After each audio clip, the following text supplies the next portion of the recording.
नरेंद्र मोदी ने सीए का कानून बनाया, एनपीआर का कानून बनाया, एनआरसी का कानून बनाया। कब बनाया? 303 सीटों पर जीत हासिल करने के बाद बनाया ना। क्या आप लोगों को पता है कि नरेंद्र मोदी भारतीय जनता पार्टी का सबसे बड़ा लीडर नहीं है? भारतीय जनता पार्टी का सबसे बड़ा लीडर जो है अटल बिहारी और आडवाणी। वो अपने जीवन में पूरी ताकत लगाकर 182 से ज्यादा सीटें नहीं जितवा पाया। पूरी ताकत लगाकर 182 सीटों से ज्यादा सीटें नहीं जितवा पाया। नरेंद्र मोदी ने 303 सीटें कैसे जितवाई? जब अटल बिहारी और आडवाणी 182 सीटें नहीं जितवा पाया, नरेंद्र मोदी जो अटल बिहारी आडवाणी का चादर बिछाने वाला कार्य करता है, उसने 303 कैसे सीटें जितवाई? ईवीएम मशीन में घोटाला करके जितवाई। ईवीएम मशीन में घोटाला करके चुनाव जितवाया। और इसलिए मैं आप लोगों को बता रहा हूं कि ये घोटाला इस देश में ईवीएम मशीन का चल रहा है, और ईवीएम मशीन के घोटाले की वजह से नरेंद्र मोदी 303 सीटें जितवा कर लाया। अगर ईवीएम मशीन से 303 सीटें नहीं जितवाया होता घोटाला करके, तो सीएए नहीं आता, एनआरसी नहीं आती, एनपीआर नहीं आता। इसका मतलब यह है कि सीएए, एनआरसी, एनपीआर ये ईवीएम मशीन की नाजायज औलाद है। ये जो सीएए का कानून है, एनआरसी का कानून है, एनपीआर का कानून है, ये ईवीएम मशीन की नाजायज औलाद है। ये हमें समझना जरूरी है। मुसलमान सीएए का विरोध कर रहे हैं, अच्छी बात है। एनपीआर का विरोध कर रहे हैं, अच्छी बात है। एनआरसी का विरोध कर रहे हैं, अच्छी बात है। मगर ये कानून तो ईवीएम की वजह से आया। ईवीएम इन तीनों कानूनों से सबसे ज्यादा खतरनाक है। इसके बारे में विरोध होना चाहिए। और अगर इसको खत्म करने के लिए मुसलमान सारे देश भर में पहल नहीं करेंगे, तो ये जो 3 कानून आए ये अभी खत्म नहीं है, आगे बहुत खतरा बढ़ने वाला है आप लोगों का। मैं आप लोगों को बता रहा हूं, इसको खत्म करो। आप लोगों का वोट 0 कर दिया ईवीएम ने। आप लोगों का वोट, मुसलमानों का वोट वैल्यू 0 हो गया। 0 हो गया तो आप लोग भविष्य में अपना डिफेंस, अपनी सिक्योरिटी करोगे कैसे? अरे वोट का अधिकार है जिससे आप अपनी सिक्योरिटी कर सकते हैं। वो वोट का अधिकार नहीं बचा पाओगे तो कहां की सिक्योरिटी होगी? इसे समझने की जरूरत बता, इसे जानने के लिए बता रहा हूं। 2009 में कांग्रेस ने ईवीएम में घोटाला करके चुनाव जीता। ये घोटाला लोगों को मालूम ना हो इसलिए आरएसएस बीजेपी से समझौता किया। ये समझौते की वजह से दिल्ली में कांग्रेस ने समझौता किया, इसकी वजह से दिल्ली में बीजेपी सत्ता में आई। ये समझना जरूरी है, ये जानना जरूरी है।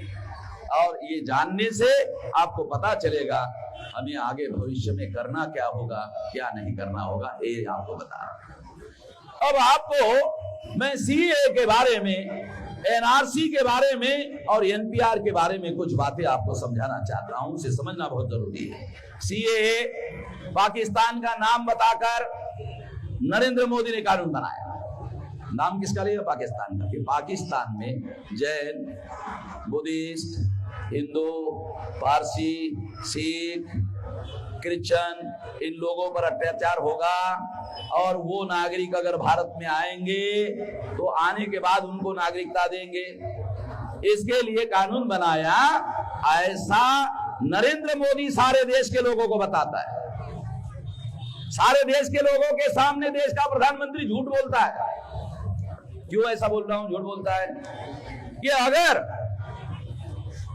नागरिकता देने के लिए कानून बनाया, नागरिकता छीनने के लिए कानून नहीं है, नागरिकता देने के लिए है, ऐसा प्रधानमंत्री कहता है, तो मैं आपको बताना चाहता हूं 2015 में नरेंद्र मोदी ने 43,000 लोगों को नागरिकता दी। सीए कानून नहीं था। 43,000 लोगों को नागरिकता दी और सीएए का कानून नहीं था। कानून जो है, फिर कौन से कानून के तहत नागरिकता दी? 1955 का जो सिटीजनशिप एक्ट है उसके आधार पर दी। अगर 1955 के कानून के तहत 43,000 लोगों को नरेंद्र मोदी ने नागरिकता दी, तो इसका मतलब है सीएए का नया कानून बनाने की जरूरत नहीं। नागरिकता देने के लिए नया कानून बनाने की जरूरत नहीं थी। क्यों बनाया? ये रहस्य जानना बहुत जरूरी है। इस कानून में एक विशेषता है, इसमें मुस्लिम शब्द को डिलीट किया गया है। आपको समझाने के लिए बता रहा हूं, बात समझ में आनी चाहिए। काय के लिए डिलीट किया? तो उनका कहना है कि पाकिस्तान में माइनॉरिटी के जो लोग हैं उन पर अन्याय होता है, और वो अन्याय सहने वाले लोग अगर भारत में आते हैं तो उनको नागरिकता देंगे। मगर मैं आपको बताना चाहता हूं कि जब 14 अगस्त 47 को ब्राह्मणों ने भारत के टुकड़े किए, जवाहरलाल नेहरू ने बीबीसी के इंटरव्यू में बताया, उसका वीडियो हमारे पास है। उन्होंने कहा मुस्लिम लीग के परेशानी की वजह से हमने पाकिस्तान बनाया।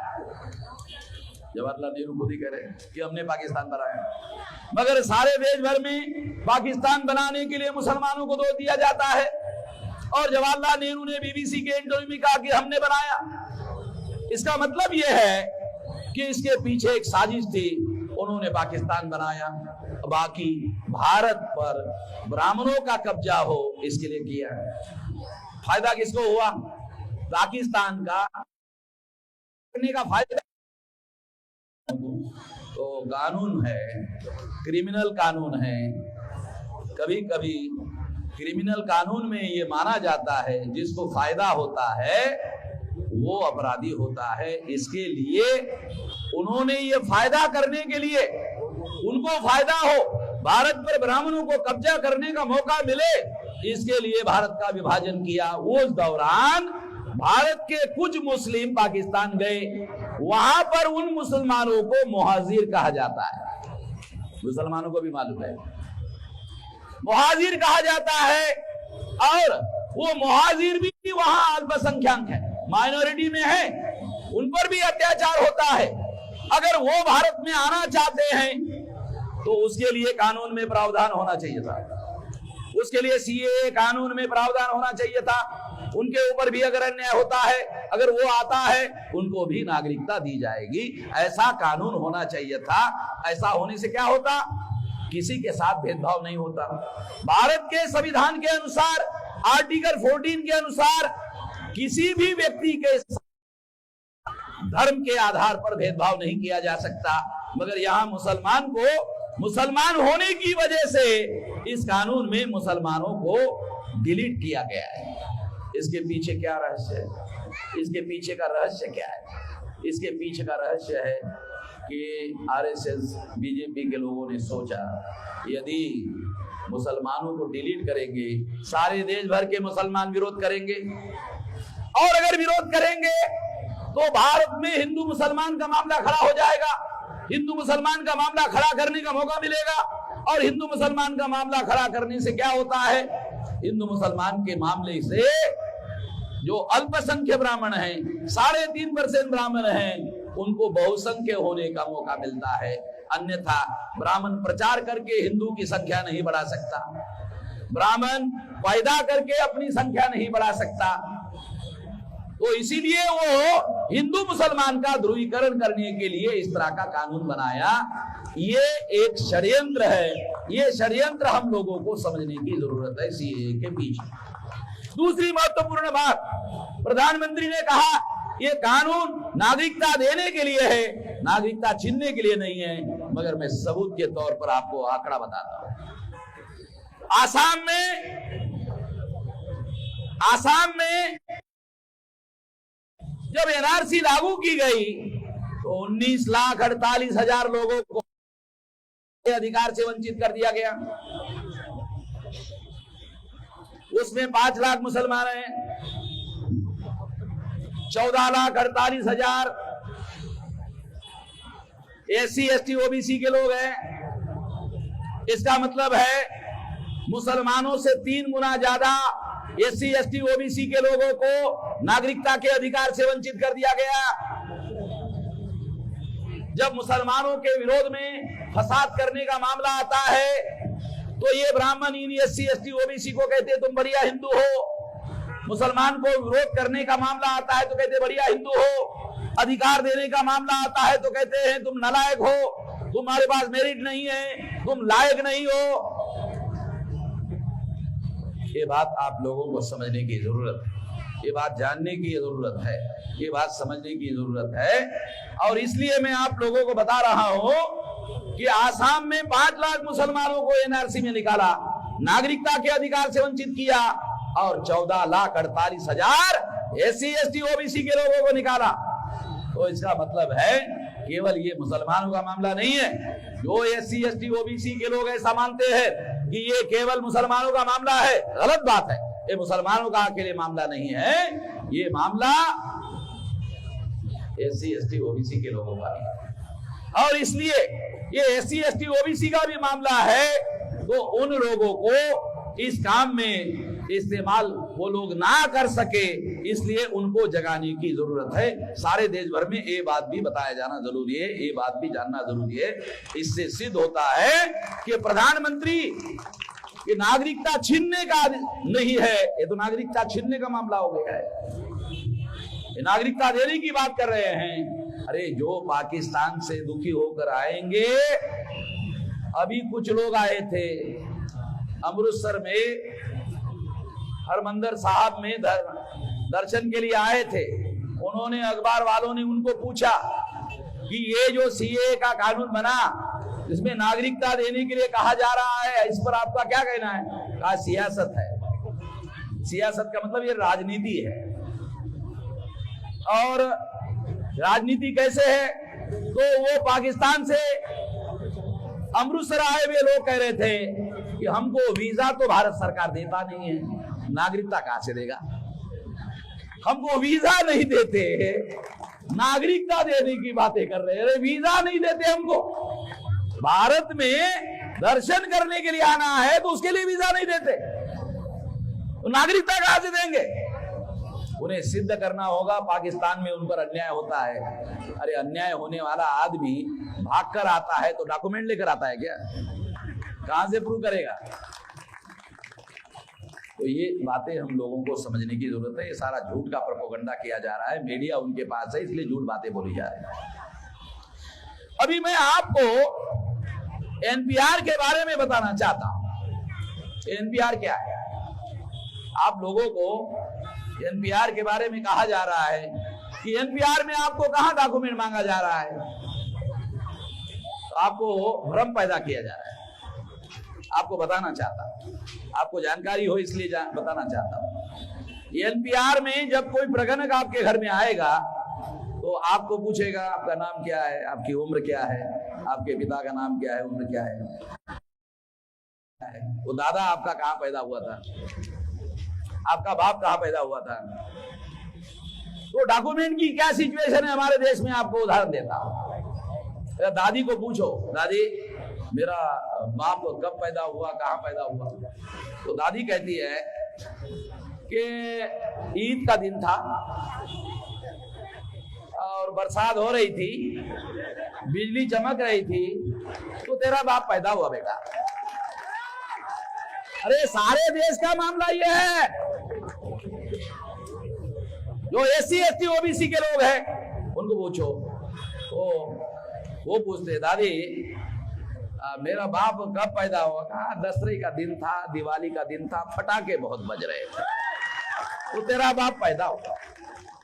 अच्छा ऐसा है दादी?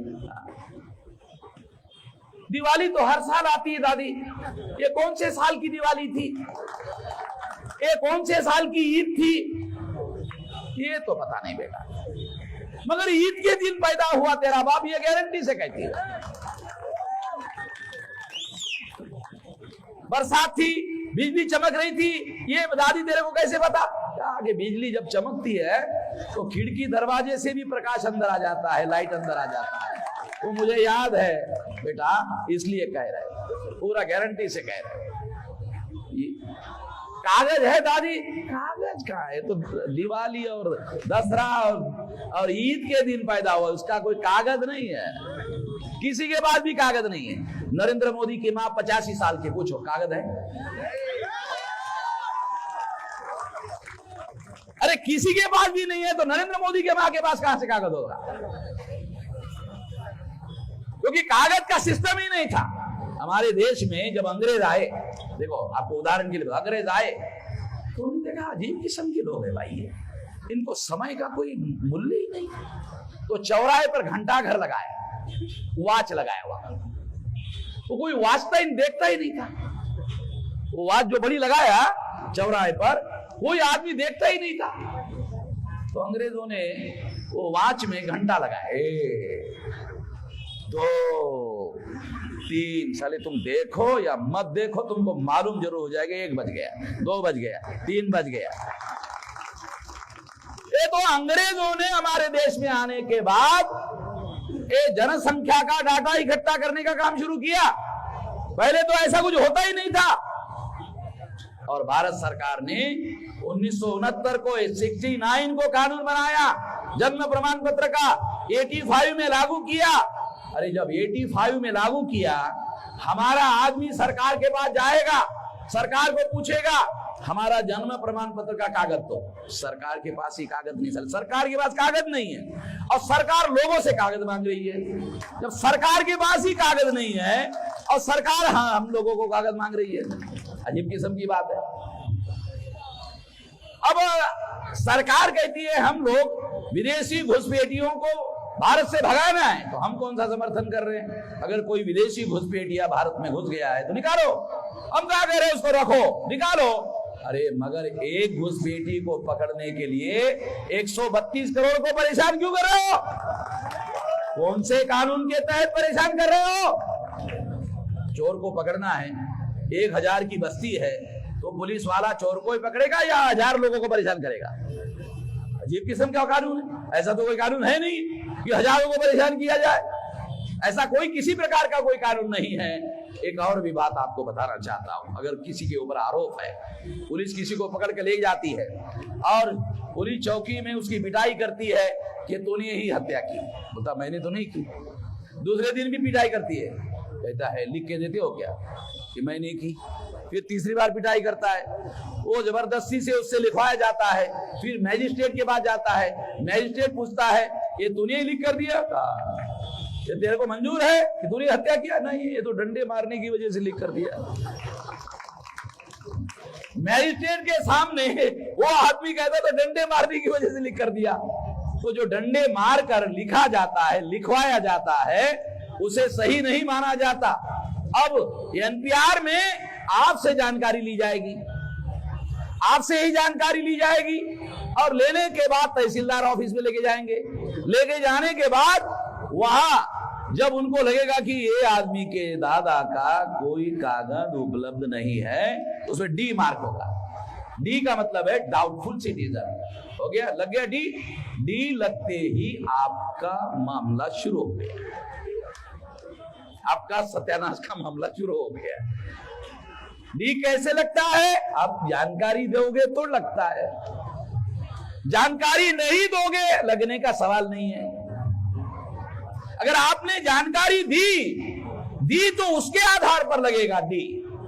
जानकारी आपने नहीं दी तो डी नहीं लगेगा। और डी लगने के बाद नोटिस आएगा। नोटिस आने के बाद आपको कहा जाएगा कि आपका दादा कहां पैदा हुआ, उसका दस्तावेज दो, उसके बाद होगा। तो इसलिए सबसे पहले आप लोगों को क्या करना होगा, एनपीआर में किसी प्रकार का कोई भी बातचीत आपको करना नहीं है। तो इंडिविजुअल लेवल पर आप रोक नहीं लगा सकते, इंडिविजुअल लेवल पर आप रोक नहीं लगा सकते, तो आपको मोहल्ला लेवल की कमेटियां बनानी होगी। हमने बहुजन क्रांति मोर्चा के द्वारा 29 जनवरी को भारत बंद करवाया था और उसके बाद अभी 26 मार्च को भारत बंद करवाया गया है। तो इसके लिए सारे देश भर में मोहल्ला कमेटियां बनाई जा रही है। ये जो मोहल्ला कमेटियां है ये मोहल्ला कमेटियां जब बनेगी तो उसमें 11 लोगों की कमेटी बनाओ, जो भी प्रगणक आएगा वो किसी के घर में नहीं जाएगा, वो जो कमेटी है वो कमेटी से बात करेगा। कमेटी वाले उनको बोलने उधर जाने की जरूरत नहीं, इधर आना। ये बस्ती ने निर्णय लिया बायकॉट करने का, हम लोग किसी को कोई जानकारी नहीं देंगे, क्योंकि जो पढ़े लिखे लोग होंगे, समझदार लोग होंगे, वो बातचीत करने वाले लोग होंगे, और वो जो कमेटी है वो लोग उनको जवाब देंगे, प्रगणक को जवाब देंगे। ये कमेटी जो राष्ट्रीय स्तर का बहुजन क्रांति मोर्चा की जो कमेटी है, नेशनल कमेटी है, नेशनल लेवल पर बायकॉट आंदोलन जो शुरू किया जा रहा है, ये उसकी कमेटी होगी। अगर आपने आइसोलेशन में कमेटी बनाई, अगर आप आइसोलेशन में अकेले में काम किया, ये मामला राजमंत्री का नहीं है, ये मामला एक जिले का नहीं है। सीए का कानून, एनपीआर का कानून नेशनल लेवल का है। अगर आप लोकल लेवल पर उसका विरोध करोगे तो सरकार की मशीनरी के सामने आपका निभाव लगने वाला नहीं है। राष्ट्रीय स्तर का आंदोलन खड़ा करना होगा, राष्ट्रीय स्तर का, और नरेंद्र मोदी वर्सेस भारत की लड़ाई शुरू होनी चाहिए। ध्यान रखो, नरेंद्र मोदी वर्सेस भारत सरकार, नरेंद्र मोदी वर्सेस भारत के लोग, ऐसी लड़ाई अगर आप शुरू करोगे तब जाकर के इसका विरोध कर सकते हो। आइसोलेशन में अकेले अकेले करोगे तो सरकार के सामने अकेले अकेले कोई टिकाव लगने वाला नहीं है, ध्यान रखो। अब एनपीआर की जानकारी देने के बाद एनआरसी आएगी। एनआरसी में आपको नागरिकता के अधिकार से वंचित करने का कानून है, तो एनपीआर को ही रोको, एनआरसी आने का सवाल ही नहीं है। अगर एनपीआर रोक दिया तो एनआरसी आएगी ही नहीं। 2, 4, 5 लोग करेंगे तो सरकार जबरदस्ती कर सकती है। अगर सारा देश उठकर खड़ा हो जाएगा तो सारे देश का मुकाबला नहीं किया जा सकता, मुकाबला नहीं करेंगे, ऐसा करना होगा, ये करना होगा। इसके लिए हजरत मौलाना सज्जाद नोमानी साहब और हमने कॉल दिया सारे देश भर में, सारे देश भर में पिछली बार कॉल दिया था, लाखों संगठन के लोग इसके साथ लग गए थे, और अब की बार उससे कई ज्यादा मामला होगा। ग्रास रूट लेवल पर यह मामला हम लोग लेकर जाएंगे। हमारा संगठन 31 स्टेट में चल रहा है, 542 जिलों में चल रहा है, 3,500 तहसीलों में चल रहा है, 22,000 ब्लॉक में चल रहा है, 1.5 लाख गांव में चल रहा है। ये हमारा अपना एक संगठन है, और हजारों हजार संगठन, लाखों संगठन मिलकर लड़ने का मामला है। अगर सारे लोग मिलकर ये लड़ाई हम लड़ते हैं तो निश्चित रूप से इसका मुकाबला करना संभव है। ऐसा करना होगा। ऐसा करने के लिए सारे देश के लोग मिलकर करने के लिए, सारे देश के लोग मिलजुल कर लड़ने के लिए अगर तैयार होते हैं तो सफलता आपको मिलेगी। ऐसा करना होगा। कितने लोग तैयार हैं ऐसा करने के लिए? आप खड़े करें। चलो, सभी लोग तैयार हैं, सभी लोग तैयार हैं तो आप लोगों को सफलता मिलेगी। 50% तो आज ही मिल गई, 50% आपने हाथ खड़ा कर दिया, यही मिल गई 50%। अब 50% मोहल्ला कमेटी बनाते ही मिल जाएगी, ज्यादा कुछ करने की जरूरत नहीं है। जो करेगी मोहल्ला कमेटी करेगी, मोहल्ले के लोग कमेटी वाले देखेंगे, और राष्ट्रीय स्तर पर मैं और हजरत मौलाना सज्जाद नोमानी देखेंगे। आपको सारे देश भर में हम इसको देखेंगे। तो ये लड़ाई इस तरीके से लड़नी होगी।